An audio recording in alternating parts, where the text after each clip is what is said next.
Good morning. Good morning. Funny, isn't it? Funny, isn't it?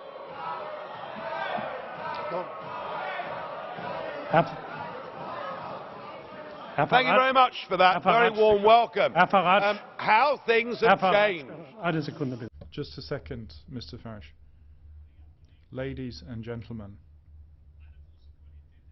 one major quality of democracy is that you listen to those even if you don't share their opinion.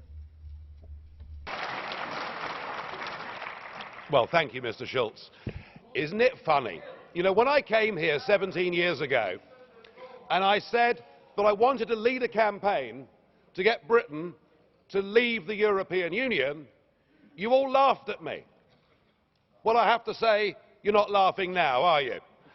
And the reason you're so upset, the reason you're so angry, has been perfectly clear from all the angry exchanges this morning. You, as a political project, are in denial. You're in denial that your currency is failing. You're in denial. Well, just look at the Mediterranean. No, as a policy to impose poverty on Greece and the rest of the Mediterranean, you've done very well.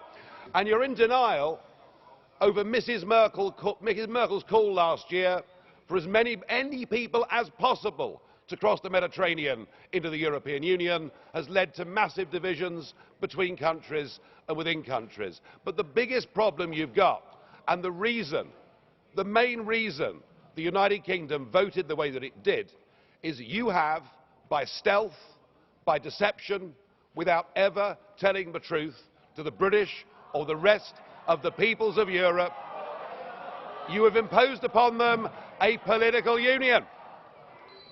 You've imposed upon them a political union.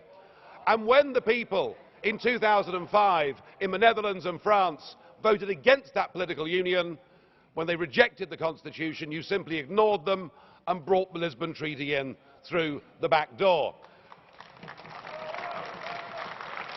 What happened last Thursday was a remarkable result. It was indeed a seismic result, not just for British politics, for European politics, but perhaps even for global politics too, because what the little people did, what the ordinary people did, what the people who have been oppressed over the last few years and seen their living standards go down, they rejected the multinationals, they rejected the merchant banks, they rejected big politics, and they said, actually, we want our country back.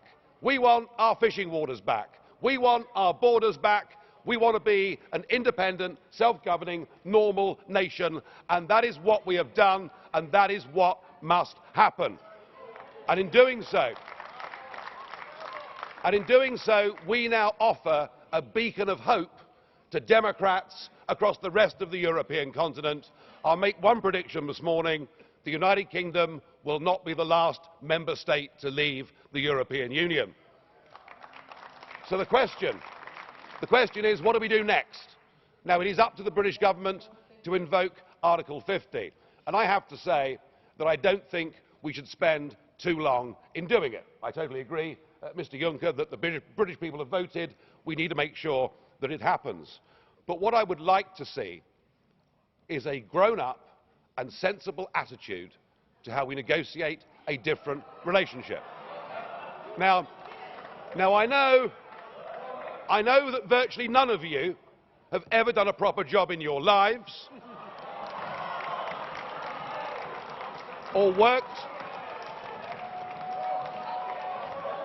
worked in business, or worked in trade, or indeed ever created a job. But listen. Just listen. Herr Farage, Augenblick. Mr. Farage, just a second. Ladies and gentlemen, I do understand that you're getting emotional, but you're acting like UKIP normally acts in this chamber, so please, don't imitate them. Mr. Farage, however, I would say one thing to you. the fact that you're claiming nobody has done a decent job in their life, you can't really say that. I'm sorry. No, you're quite right, Mr. Schultz. UKIP used to protest against the establishment, and now the establishment protests against UKIP. So something has happened here.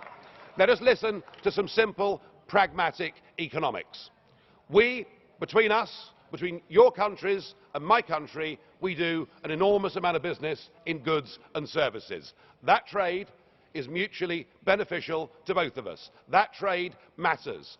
If you were to decide to cut off your noses, to spite your faces, and to reject any idea of a sensible trade deal, the consequences would be far worse for you than it would be for us. And even no deal is better for the United Kingdom than the current rotten deal that we've got. But if we were to move to a position where tariffs were reintroduced on products like motor cars, then hundreds of thousands of German workers would risk losing their jobs. So why don't we just be pragmatic, sensible, grown-up, realistic, and let's cut between us a sensible tariff-free deal, and thereafter